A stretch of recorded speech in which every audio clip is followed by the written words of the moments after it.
प्रोडक्शनक प्रस्तुति।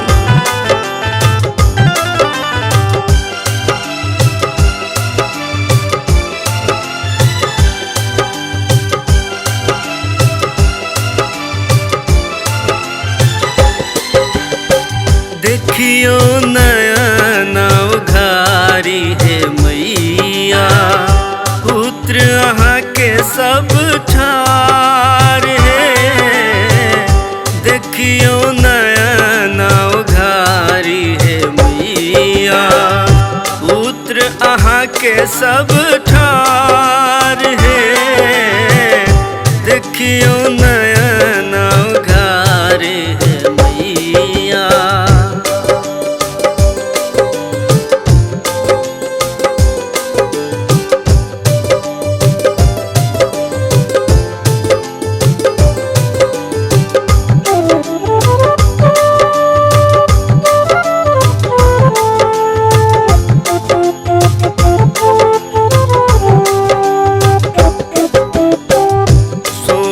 के थाली में आरती सजा कर, सोना के थाली में,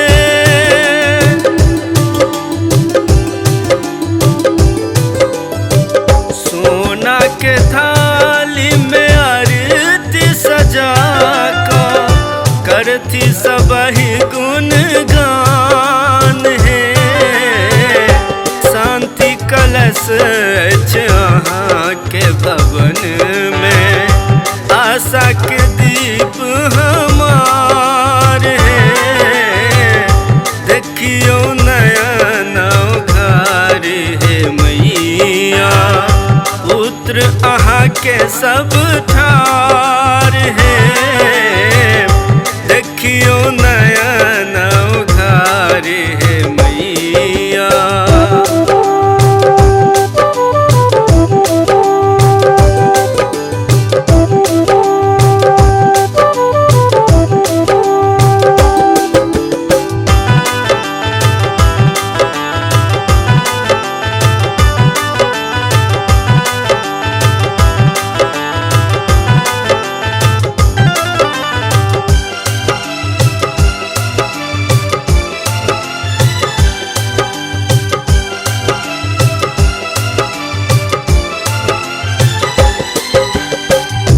घंटा घंटी बजत मृदंग, घंटा घंटी,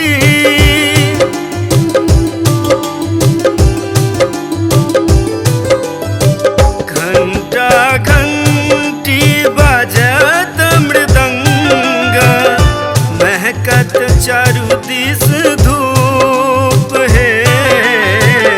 शंख ध्वनि गूंजत चहुरा, चामर झलकत हाथ है। देखियो नयन उघारी है मैया, पुत्र अहाँ के सब ठार है। देखियो नयन उघारी है मैया।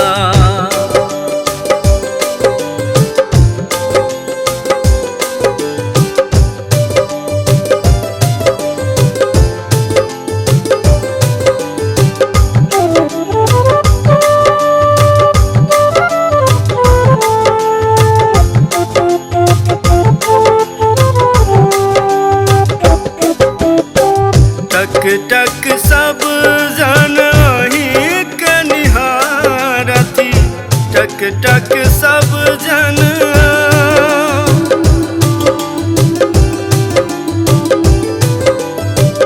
टक टक सब जन ही के निहारती। हाथ लेने फूल माले,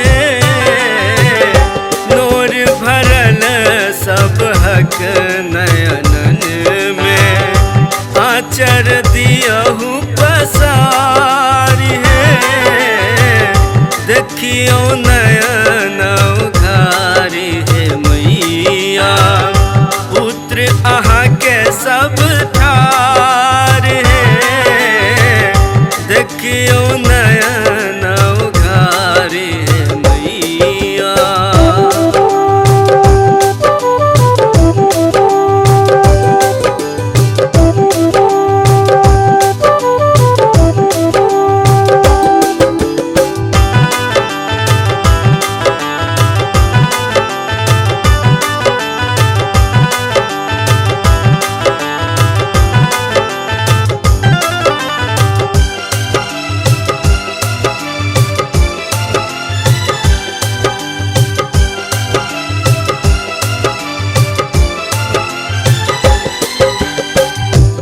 सुख अहीं के चरण में है मैया, सब सुख अहीं के।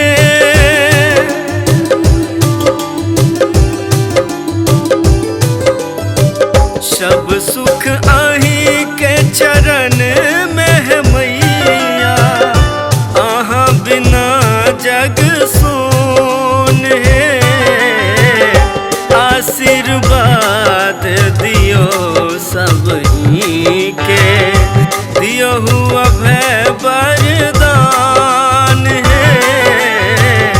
देखियो नयन उघारे है मैया, पुत्र अहाँ के सब ठार है। देखियो नयन उघारे है मैया, पुत्र अहाँ के सब ठार है। देखियो